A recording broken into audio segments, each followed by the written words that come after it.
This is Chad Toyne with your Tuesday, December 23 Market Minute from Trader PhD Ag Marketing.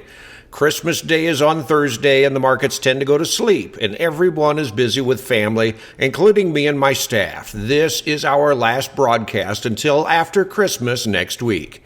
In the grains, we had all three, corn, beans, and wheat, higher on Monday yesterday, especially wheat. Wheat's boost came from unrest in the Ukraine. Corn has been strong lately anyway, but it was up on record ethanol production and brisk corn exports. The U.S. dollar has been falling for the past few weeks, and that always helps exports. All of this boost in corn for the past week has put corn near the top of their congestion range. Corn is a bit softer here midday, as this is a level where we can expect some overhead resistance. I'm expecting corn to continue trading inside this trading range, possibly revisiting the old ledge levels where they continually trade at that March 444 price level. But there are two things that could change this outlook if they come to pass.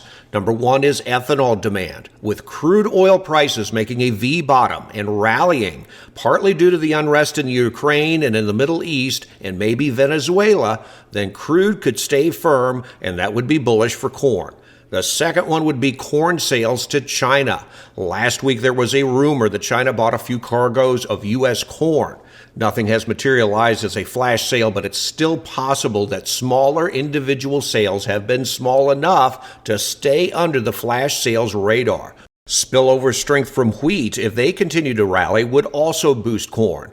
And why would China be buying U.S. corn? U.S. corn is high quality, and it's often the cheapest when freight and tariffs align. We've seen higher prices in Brazil, shifting more demand into U.S. corn. In soybeans, the USDA is doing catch-up data on export sales, and the report this week showed stronger soybean sales for the week ending December 11. Confirmed sales to China is at 6.27 million metric tons. That's over half of the 12 million metric ton target. Brazil's soybean harvest is off and running, and possible harvest pressure could hit soybeans yet.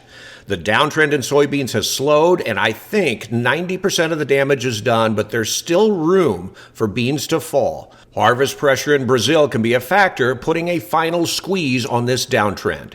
In wheat, exports out of Russia are expected to be slower this month compared to a year ago. With global wheat prices being steady over the past month, it's possible that bearish news is beginning to be priced in. We are still seeing the KC contract outperform the Chicago, even with the Chicago contract trading higher lately.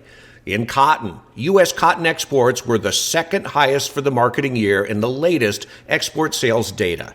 Cheap prices are attracting buyers, but total export commitments remain the lowest in a decade. In cattle, Friday's cattle on feed report confirmed tightening feedlot inventories. Feeder cattle placements for November were the lowest since the USDA began reporting data in 1996. Feeders have quietly pushed higher both Friday and Monday. We are pulling back a bit lower here today, but the volatility is low and the tone remains firm, and all of that points to a bullish technical scenario. It looks like there's going to be more fun to come. Heating oil has fallen back considerably. We have kicked out a buy signal in diesel today. Heating oil has fallen about 50 cents a gallon in the past month, and now we're seeing strength in crude after they posted a V-bottom, and heating is following, but lagging behind. I don't think that we're going to see a huge surge in prices, but we are at a value level, and if prices take off, then we might wish that we had booked something in here. Anyway, I think it's wise to be booking some fuel at this level. And in hogs, I am really surprised by the resiliency in hogs. Fats and feeders keep climbing, and hogs have been following right along. The nearby February has a ways to go as they have gained back 60% of their losses, but the deferred summer months like June are within range to challenge the contract highs set back in September. Over 80% has been regained.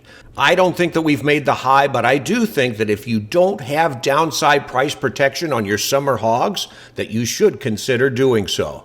We pulled the trigger earlier on this uptrend, and now we're another $1 to $1.50 higher, so this is your second chance opportunity. With June hogs in this 102.5 to 104 range, it's gonna pay to book something in here. That's it for today. I'm Chad Toyne, and this has been Trader PhD. Past performance is not indicative of future results. Futures trading involves substantial risk and is not suitable for all investors.